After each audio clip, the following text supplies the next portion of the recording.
Always a pleasure to have you on this show. Thanks, my friend. Yes. So, I know we don't want to talk about Don Lemon, but we have to talk about Don Lemon. Yeah. Isn't this what he wanted? Yeah. I mean, he's kind of like herpes. Like, you don't want to think about it, but there it is. Yes. And it can last from 10 days to 3 weeks. Yeah, that's right.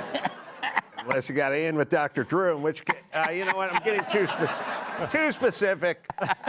Yeah, I mean, we're turning him into a martyr, and those people love martyrs, and they're always sort of false martyrs, you know, hands up, don't shoot, Michael Brown, gentle giant. Like, it always turns into an S show with them and their martyrs.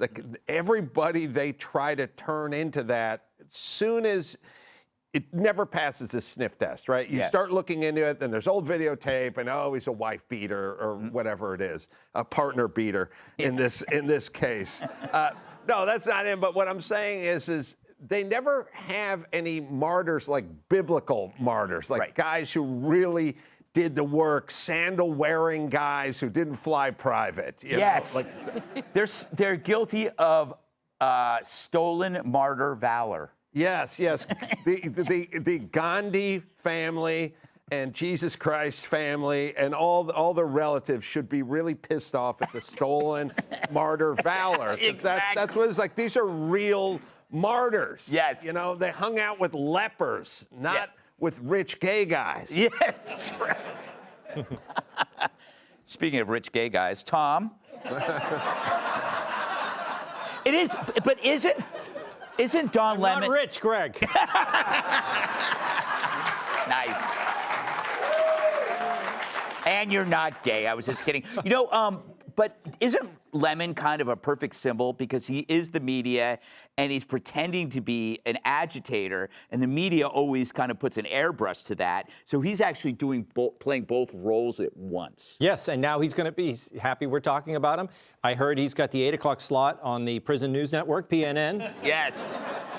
Yes. But yeah, I love what you're saying, and it bears repeating. The idea that they keep calling these protests. This is where the media assists in all of this.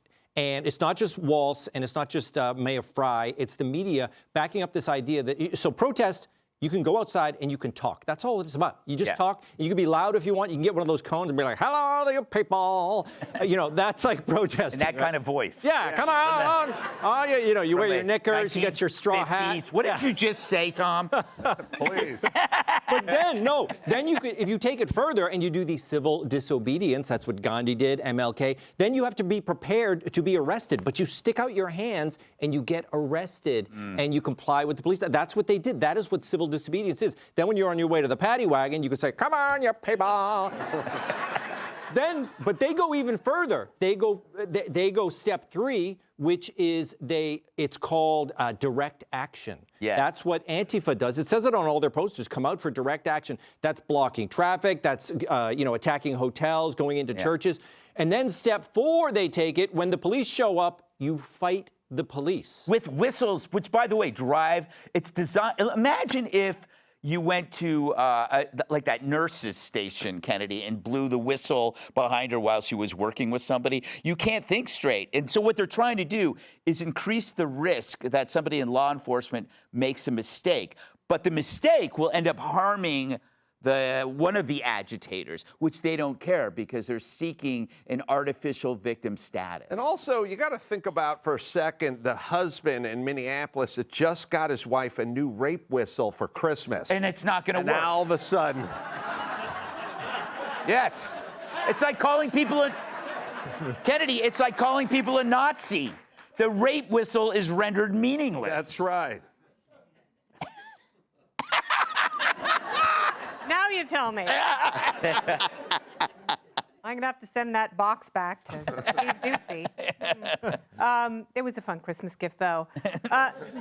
This whole thing is like, it's so comically exhausting that if you wrote up a treatment for the winter of 2026 and gave it to Netflix, they would be like, this is absolute unbelievable garbage. Like, we're not doing any more sci-fi.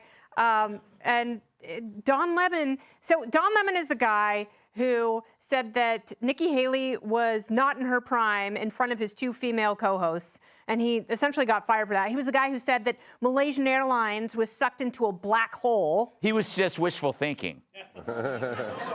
Oh, like he could keister an aircraft. Impressive. I don't even know what that meant when I said it. Oh, you know exactly what that meant when you said it. Need a lot of exercises to do that one. What are the kegels called when you do them with? Never mind.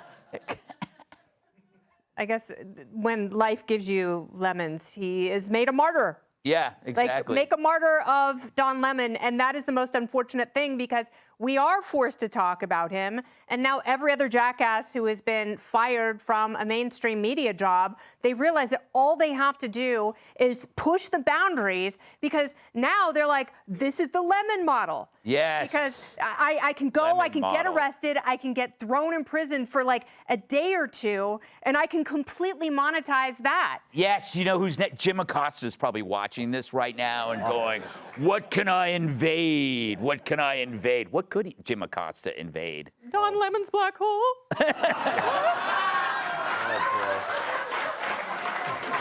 That is a great name for a bar, the Black Hole.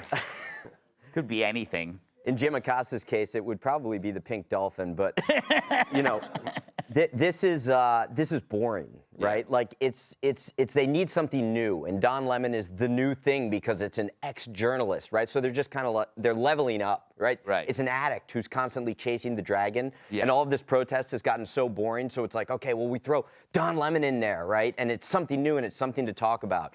And Gavin Newsom is actually already putting a concert together, actually called Lemonade, in order to. Do you, just so people are reminded that Lemon claims he came upon this protest spontaneously. He brought donuts and coffee and if you ever see the video of him ingratiating himself with the protesters, he reminded me of like a hippie trying to get in with radicals, and then they kill the reporter at the end of the movie. I can't remember what movie that was. Please Don't Eat the Daisies.